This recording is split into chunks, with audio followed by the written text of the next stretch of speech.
तो हम श्रील प्रभुपाद के ग्रंथ कृष्ण भावनामृत की प्राप्ति इसकी पहला अध्याय से पाठ कर रहे थे। मनुष्य तथा पशु जीवन का चयन।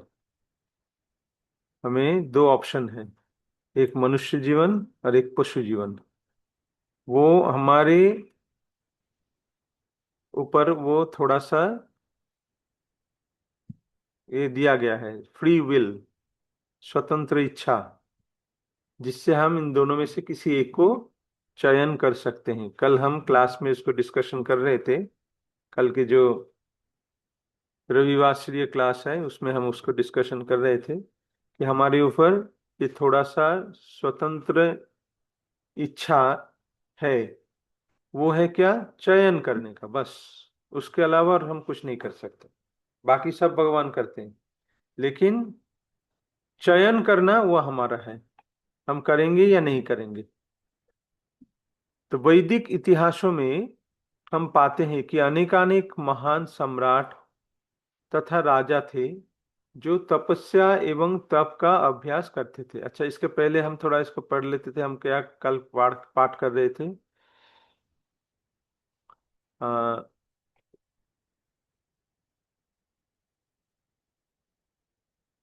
कल हम ये पाठ कर चुके थे। जो वैदिक इतिहासों में हम पाते हैं कि अनेकानेक महान सम्राट तथा राजा थे जो तपस्या एवं तप का अभ्यास करते थे। ध्रुव महाराज, अम्बरीश महाराज तथा युधिष्ठिर महाराज सभी महान राजा थे और अत्यंत ऐश्वर्यशाली थे, किंतु साथ ही वे महान ऋषि भी थे। इस प्रकार उन्होंने उनके लिए आदर्श स्थापित किया, जिन्होंने आर्थिक विकास तथा सुखमय जीवन की समस्त सुविधाओं सहित इस सुंदर मनुष्य रूप के जीवन का ये शुभ अवसर प्राप्त किया है। हाँ, तो ऐसा नहीं कि कोई बहुत ज्यादा ऐश्वर्यशाली हो तो उनके लिए भगवत भजन कठिन है। उनके लिए तो और ज्यादा वो ये है, मतलब उनको करना ही चाहिए, क्योंकि ये इतिहास है हमारा। जितने सारे बड़े बड़े सम्राट हुए वो सब भगवान के महान भक्त थे। ध्रुव महाराज, प्रहलाद महाराज, बलि महाराज, हाँ, युधिष्ठिर महाराज, अम्बरीश महाराज, जितनी सारी राजाओं का ही कहानी है। तो जिन्होंने आर्थिक विकास तथा सुखमय जीवन की समस्त सुविधाओं सहित इस सुंदर मनुष्य रूप के जीवन का यीशु अवसर प्राप्त किए हैं, उसे तो ज्यादा कृष्ण भावनामृत में आना चाहिए। क्योंकि उनकी और कुछ सुविधा भी है। जैसे मानिए किसी के पास धन नहीं है, बहुत गरीब है, तो उनको सुबह होते ही उनको पैसों के लिए उनको चिंता करना पड़ता है, काम में धंधा में जाना पड़ता है। लेकिन जिसके पास बहुत सारा धन है उनके लिए आसान है, एक तरह से आसान है, क्योंकि उनको पैसों के लिए चिंता नहीं करना पड़ता है। लेकिन देखा जाता है कि वो लोग ज्यादा ऐश्वर्य में और ये में आसक्त हो जाते हैं। ऐसा नहीं होना है। इस अवसर का उपयोग एक और एक और भी श्रेष्ठ जीवन प्राप्त करने में होना चाहिए। ये जो अवसर जिनको मिला है मनुष्य जीवन का, तो जहाँ पे वो उनके पास सब कुछ है, सुंदर जीवन है। आपके पास सुंदर जीवन है कि नहीं? है ना? इस अवसर का उपयोग एक और भी श्रेष्ठ जीवन प्राप्त करने में होना चाहिए, और यह तप के अभ्यास से साकार किया जा सकता है। तप करना है।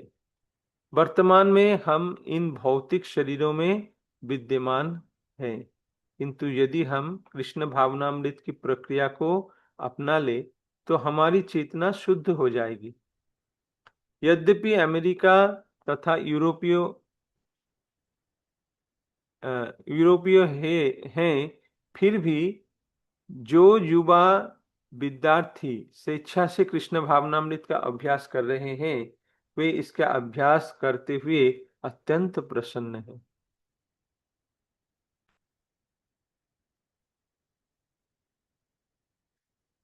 कृष्ण भावनामृत एक ऐसी शुद्धिकरण की पंथा है जो करते ही वो किसी को भी शुद्ध करता है, चाहे वो कोई मुसलमान ही क्यों ना हो, कोई ईसाई क्यों ना हो, कोई चंडाल क्यों ना हो, या तो कोई ब्राह्मण ही क्यों ना हो, सबको शुद्ध करती है। ऐसा नहीं कि कोई, मतलब वो, मानिए कि कोई अमरीकी है, ईसाई है, मुसलमान है, अगर वो भी भगवान का भक्ति करते हैं तो उनका भी शुद्धता होता है। जैसे अग्नि, अग्नि क्या करता है? अग्नि में आप जब लोहे को गर्म करते हैं या सोने को, मानिए कि सोना को प्यूरिफाई करने के लिए लोहे में अग्नि में गर्म किया जाता है, तो क्या होता है उसका जो, मतलब जो क्या कहते हैं, खाद जो है, मतलब उनमें जो इम्प्यूरिटीज जो है वो सब निकल जाता है, और असली सोना जो है वो रह जाता है। तो इस तरह से भगवत भक्ति की ये प्रक्रिया एक आग की तरह है। आग क्या करता है? सारी गंदगी को जला देता है, लेकिन सोना एकदम प्योर सोना बन जाता है। तो हम असल में हम सब भगवान के अंश हैं, हम आत्मा है जो कि एकदम शुद्ध है, सोना जैसा ही है। लेकिन इस भौतिक जीवन में आने के कारण इस भौतिक संसार में उसके ऊपर बहुत सारे गंदगी का परत पड़ गया है, मतलब बहुत सारे गंदगी उससे ढक गया है। अभी पता नहीं चल रहा है कि ये अंदर इसका सोना है। हाँ, तो इसके लिए क्या करना है? इसको आग में जलाना है। कैसी आग? भगवत भक्ति की आग में। और जब भगवत भक्ति की आग में इसको जलाएंगे, तपाएंगे, वही तपस्या है। वो जलाने की जो प्रोसेस प्रोसेस है वही है तपस्या। भगवत भक्ति में तपस्या मतलब यही है। आपको हिमालय जाने की जरूरत नहीं है। हाँ, आपको हिमालय में जाके एकदम गुफा में रहकर कुछ खाए पिए बिना बहुत ठंड में आपको कुछ नहीं करना है। आप आपके घर में ही कीजिए। हाँ, बहुत अच्छे कपड़े पहन के ही कीजिए, ठंड के समय कंबल ओढ़ के ही कीजिए। लेकिन क्या करना है? तपस्या क्या है? ये तपस्या है भक्ति की तपस्या, जहाँ हरिनाम का जप और कीर्तन ही मुख्य है। भगवान का नाम का कीर्तन और भगवान की कथा का श्रवण, ये मुख्य है। श्रवणम, कीर्तनम और स्मरणम, ये तीन मुख्य अंग हैं। जिससे क्या होता है? हमारे ये तपस्या, ये अग्नि है, इससे हमारा शुद्धिकरण होता है। श्रवण कीर्तन और स्मरण से इससे वो शुद्धिकरण होता है, जिससे वो सोना जो कि बहुत सारी गंदगियों से ढक गया है, भौतिक गंदगियों से ढक गया है, वो सब जल जाता है और शुद्ध जो सोना है वो एकदम निकल आता है। वर्तमान में हम इन भौतिक शरीरों में विद्यमान हैं, किंतु यदि हम कृष्ण भावनामृत की प्रक्रिया को अपना ले तो हमारी चेतना शुद्ध हो जाएगी, इस तरह से, तपस्या से। यद्यपि अमेरिकी तथा यूरोपीय है, ये सब लोग, प्रभुपाद के जितने सारे शिष्य थे शुरू में वो सब अमेरिकी और यूरोपीय ही थे, फिर भी जो युवा विद्यार्थी स्वेच्छा से कृष्ण भावनामृत का अभ्यास कर रहे हैं, वे इसका अभ्यास करते हुए अत्यंत प्रसन्न है। ये प्रक्रिया कष्टकर नहीं अपितु आनंददायक है। ये तपस्या एक ऐसी तपस्या है, तपस्या सुनते ही हमें क्या लगता है? अरे तपस्या मतलब तो बहुत कठिन होगा, शरीर को कष्ट देना होगा। लेकिन यह प्रक्रिया कष्टकर नहीं अपितु आनंददायक है। हाँ,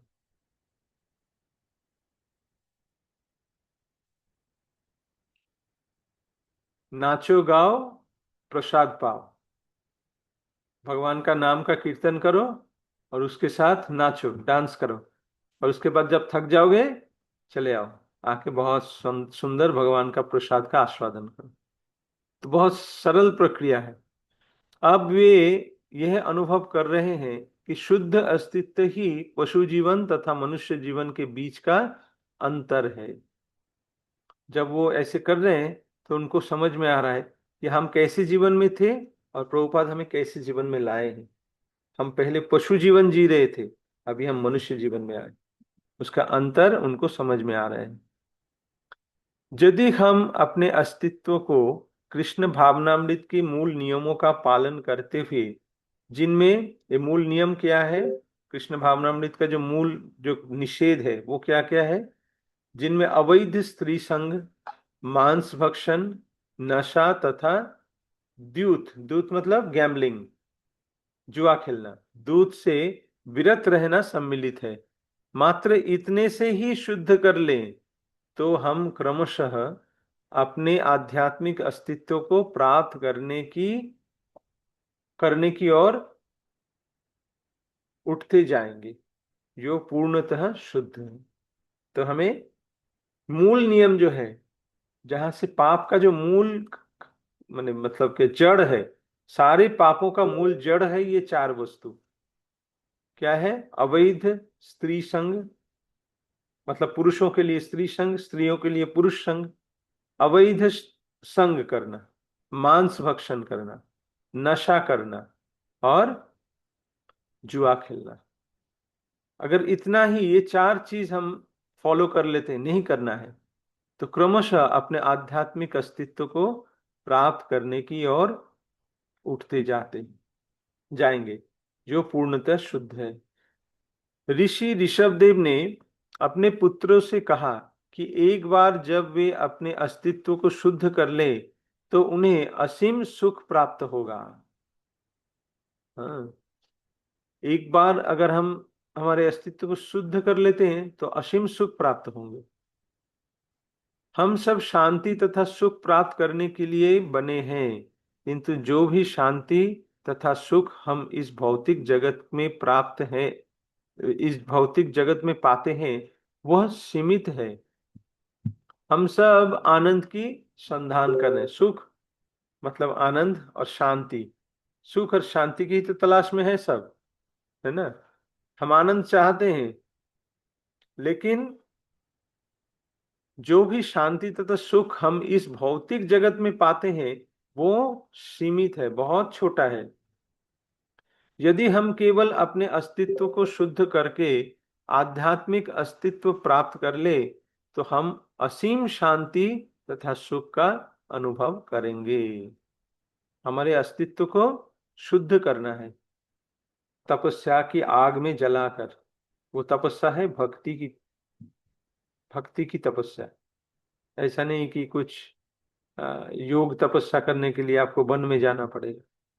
आपकी घर में बैठ के ही आप भगवान नाम का जप कीजिए, ये चार नियमों का पालन कीजिए। आपको सन्यासी नहीं बनना है, आपको कुछ नहीं बनना है, आप गृहस्थ हैं, गृहस्थ ही रहिए, लेकिन घर में बैठ के ये कीजिए, ये चार चीजें बंद कर दीजिए। ठीक है? अवैध संग, मांस भक्षण, नशा। अभी नशा में सब कुछ आता है। नशा में मदिरा पान भी आता है, सिगरेट खान पीना भी आता है और चाय भी आता है। भले ही ये छोटा नशा हो, लेकिन वो भी नशा ही है। तो सब हर प्रकार के नशा का त्याग करना। और द्यूत क्रीड़ा, द्यूत क्रीड़ा मतलब गैम्बलिंग, जुआ खेलना, इसमें लॉटरी भी आता है। ऐसे बहुत सारी चीज जिसमें हमारा अनिश्चयता है, ऐसा नहीं करना। यदि हम केवल अपने अस्तित्व को शुद्ध करके आध्यात्मिक अस्तित्व प्राप्त कर ले तो हम असीम शांति तथा सुख अनुभव करेंगे।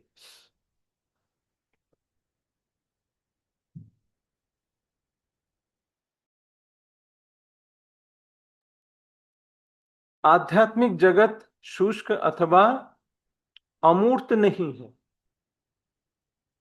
आध्यात्मिक जगत रसों का भंडार है।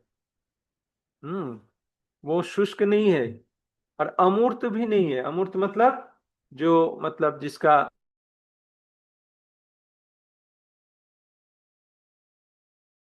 मूर्त मतलब अव्यक्त, जो है नहीं, मतलब दिखता नहीं है, ऐसा नहीं है।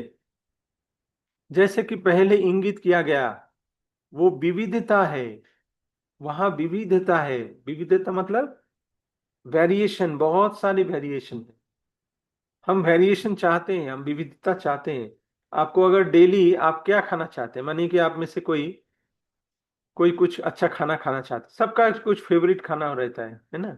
आपका सबके कुछ फेवरेट खाना, कुछ फेवरेट पहनना, ये आपका होता है। लेकिन अगर आपको कहा गया कि ठीक है ये आपका फेवरेट खाना है, आपको 365 दिन ये फेवरेट खाना ही मिलेगा, इसके अलावा और कुछ नहीं मिलेगा, तो 7 दिन बाद वो फेवरेट खाना आपका सबसे वर्स्ट खाना बन जाएगा। हम ये खाना नहीं चाहते हैं, हमें दूसरा कुछ दो, हमें दाल चावल दे दो फिर भी अच्छा है, लेकिन हम ये पिज्जा डेली खाना नहीं चाहते। ऐसा हो जाए क्यों? क्योंकि हम विविधता चाहते हैं, ये हमारा स्वभाव है। कैसे ये स्वभाव हो गया? ये बहुत अच्छा प्रश्न है कि स्वभाव हमारा ऐसा क्यों है, हम विविधता क्यों चाहते हैं? कोई बता सकता है क्या, हम विविधता क्यों चाहते हैं? हम्म। हम विविधता क्यों खोजते हैं? कोई बता सकते हैं? अच्छा ठीक है, मैं ही बताता हूँ। विविधता इसलिए कामना खोजते। वासना हाँ चरितार्थ बोलिए। करने के लिए। बोलिए। कामना वासना चरितार्थ करने के लिए। क्या?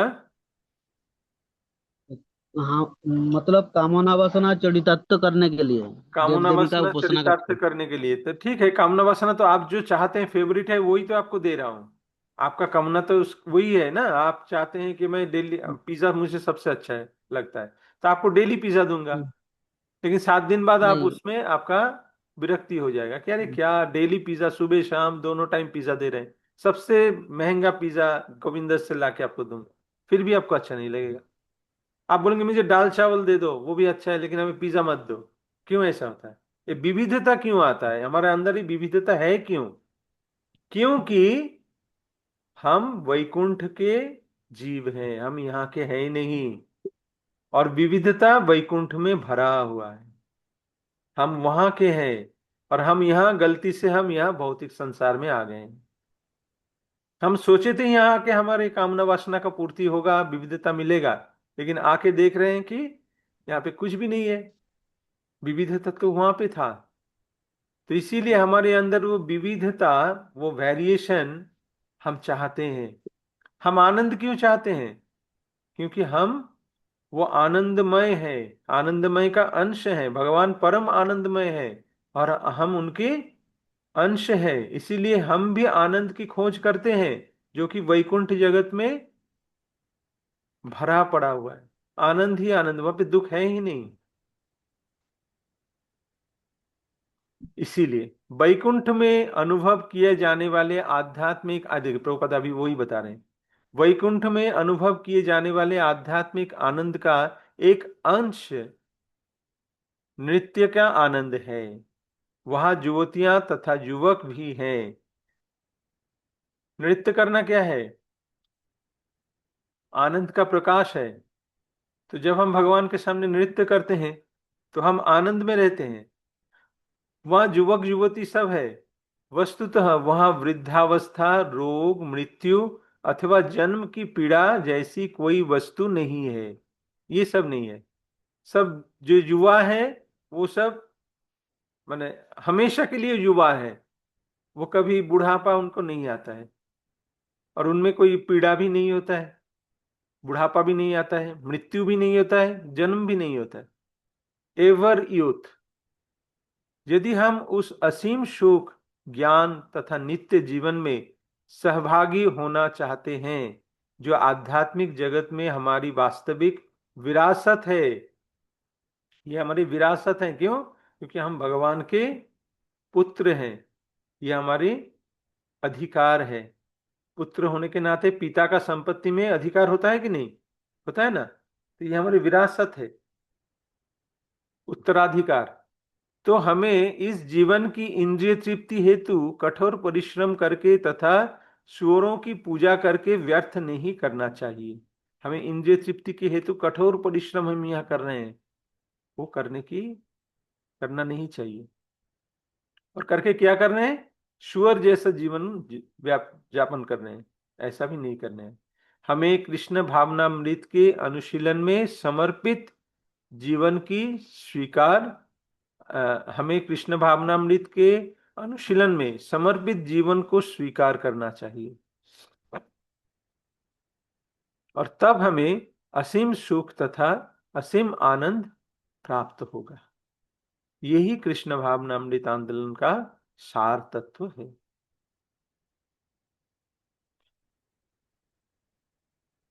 हम आत्मा है जो कि भगवान का अंश है।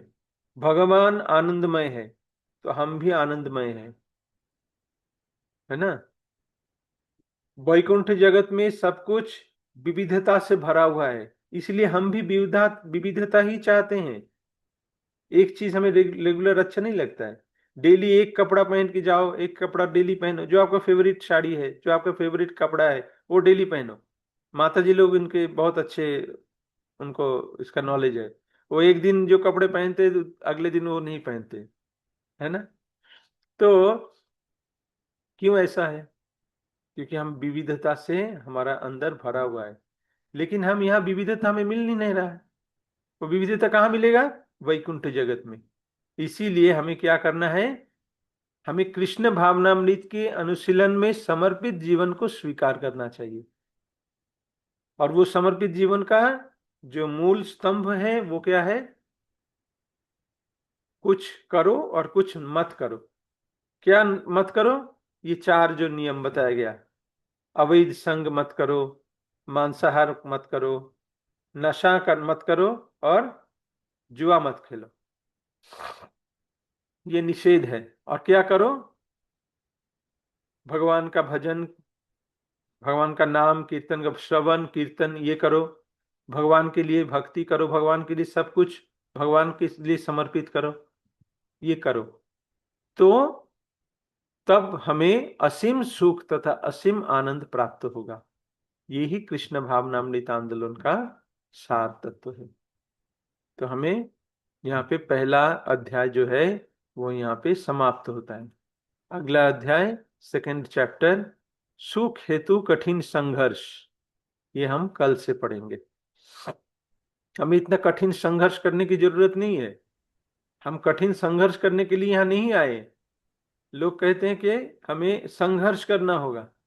संघर्ष के लिए हम जन्मे नहीं है। संघर्ष करना हमारा स्वाभाविक, क्या कहेंगे, स्वभाव नहीं है हमारा वो। क्योंकि हम वैकुंठ जगत में थे, वहां पे संघर्ष है ही नहीं, सब कुछ आसान है। तो हम संघर्ष करने के लिए यहाँ आए नहीं। लेकिन हम भूल गए हैं, हम यहाँ आके इस भौतिक प्रकृति में आके, प्रकृति स्थानी कर्षति, इस प्रकृति में आके हम इसके साथ संघर्ष करके जी रहे हैं। Survival, struggle for the existence. Darwin ने कह दिया, स्ट्रगल फॉर द एग्जिस्टेंस। अस्तित्व टिकाए रखने के लिए हमें संघर्ष करना होगा। इतना गलत चीज है, हमें संघर्ष नहीं करना है। तो कल हम ये दूसरा अध्याय पाठ करेंगे। किसी का कोई प्रश्न है?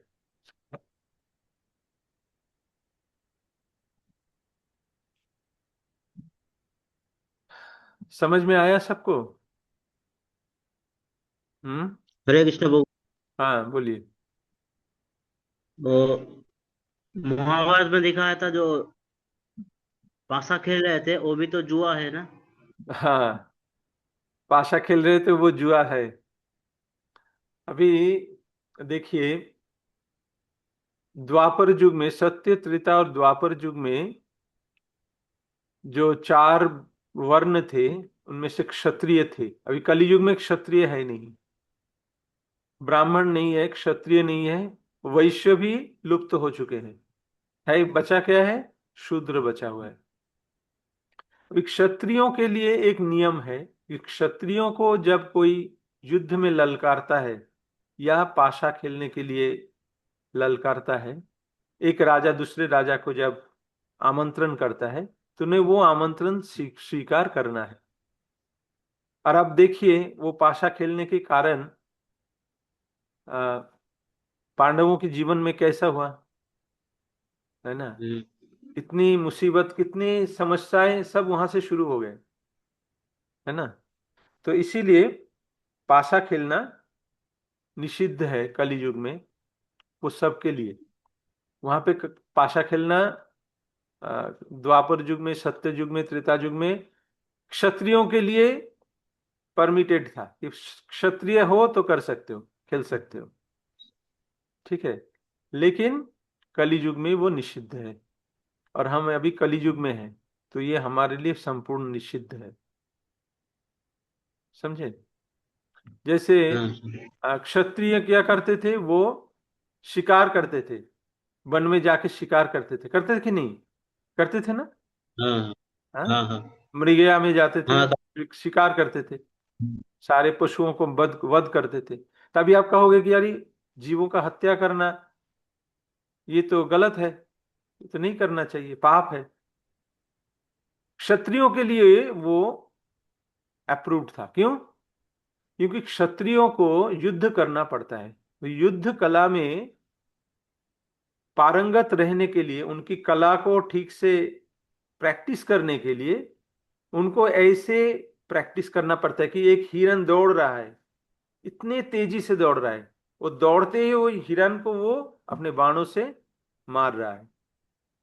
एक बाघ को आक्रमण किया है, तो हाथ में से तलवार लेके बाघ का सामना करना, तो ये जो है उनके शौर्य का प्रैक्टिस है। प्रैक्टिस करने के लिए उनको ऐसा करना पड़ता था। और उससे इसके पाप नहीं होता? नहीं, इनमें क्षत्रियों का पाप नहीं होता था। जो क्षत्रिय है उनको इसमें पाप नहीं होता था, क्योंकि उनको अपने प्रजाओं का रक्षा करने के लिए युद्ध करना पड़ेगा। राजा को युद्ध करना पड़ेगा अपने प्रजा का रक्षा करने के लिए। अगर वो प्रैक्टिस नहीं करेगा तो वो कैसे युद्ध करेगा? एक बाघ से नहीं लड़ पा रहे, तो जब महारथी उनके सामने आएंगे उससे कैसे वो लड़ेंगे? तो इसीलिए उनको ऐसे प्रैक्टिस करना पड़ता था अपनी शक्तियों को इस तरह से बनाए रखने के लिए, अपने कौशल को, अपने जो तकनीक है, युद्ध कला में निपुण सुनिपुण बनने के लिए उनको ऐसा करना पड़ता था। लेकिन कली युग में क्षत्रिय है नहीं। अभी क्षत्रिय कौन है बोलिए? कौन क्षत्रिय है? राजा क्षत्रिय है? पुलिस। पुलिस भी क्षत्रिय नहीं है। पुलिस क्या करता है? क्षत्रिय किसी से पैसा नहीं लेता था, तनख्वाह नहीं लेता क्षत्रिय। प्रधानमंत्री। क्षत्रिय तनख्वाह नहीं लेता है। क्षत्रिय क्या करता है? अपनी शक्ति से वो कब्जा कर लेता है और उसका राजा बन जाता है।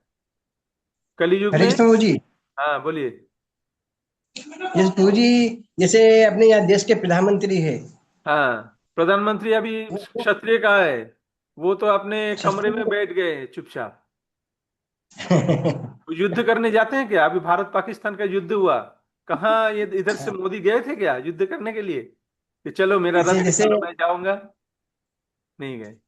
तो ये अभी क्षत्रिय नहीं है। ये अपने कमरे में बैठकर अपने कुछ लोगों से, मंत्रियों से मीटिंग करते हैं और बोलते हैं वो बटन दबा दो, बटन दबा के मिसाइल छोड़ दो, और खुद बंकर के अंदर घुस जाते हैं। हम देखते हैं ना, जहां पे युद्ध हो रहा है सब प्रधानमंत्री राष्ट्रपति क्या कर रहे हैं? जमीन के नीचे बंकर के अंदर सुड़ंग में प्रवेश कर रहे हैं। पहले ऐसा नहीं होता था। राजा सबसे पहले जाते थे कि अगर मैं सबसे पहले नहीं रहूंगा तो मेरे प्रजा का हौसला टूट जाएगा। हम जितने सारे बड़े बड़े राजा को देखा है, अभी कली युग में भी ऐसे बहुत सारे राजा हुए हैं। शिवाजी महाराज, हाँ, महाराणा प्रताप, ये सब क्या थे? वो अपने फ्रंट में जाके वो लीड करते थे, ऐसे नहीं को घर में छिप जाते थे।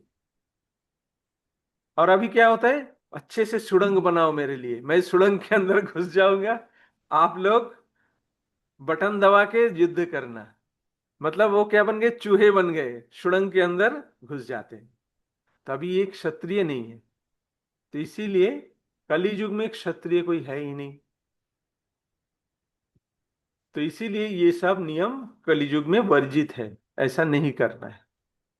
ठीक है। हरे कृष्णा। अभी हम सोच सकते हैं कि हाँ, हमारे जो सेना जो है, सेना वाहिनी है, जो युद्ध करते हैं फ्रंट में, हाँ वो क्षत्रिय है। हाँ, उनमें कुछ क्षत्रिय गुण है, लेकिन वो भी पूर्णतः क्षत्रिय नहीं है, क्योंकि क्षत्रिय भी वो अपने शक्ति से सब कुछ अधिकार करते थे। जो सेना होते हैं वो तो तनख्वाह लेके जो युद्ध करते हैं वो असली क्षत्रिय नहीं है। राजा जो है वो क्षत्रिय है। जो तनख्वाह लेने वाले जो मतलब सेना होते थे वो भी क्षत्रिय नहीं है। क्षत्रिय कभी किसी का वश में नहीं आता है। वो अपने खुद का चीज वो खुद कब्जा कर लेता है। हमें ये चाहिए, हम कब्जे कर लेंगे, शक्ति से वो उसको बलपूर्वक वो ले लेते थे। इसको कहते हैं क्षत्रिय। ठीक है। हरे कृष्णा। एक नमो विष्णुपदाय कृष्ण पृष्ठाय भूतले श्रीमते भक्ति वेदांत स्वामिनिति नामिने नमस्ते सरस्वती देवी गौरवाणी प्रचारिणे निर्विशेष शून्यवादी पाश्चात्य देशतारिणे श्रील प्रभुपाद की जय।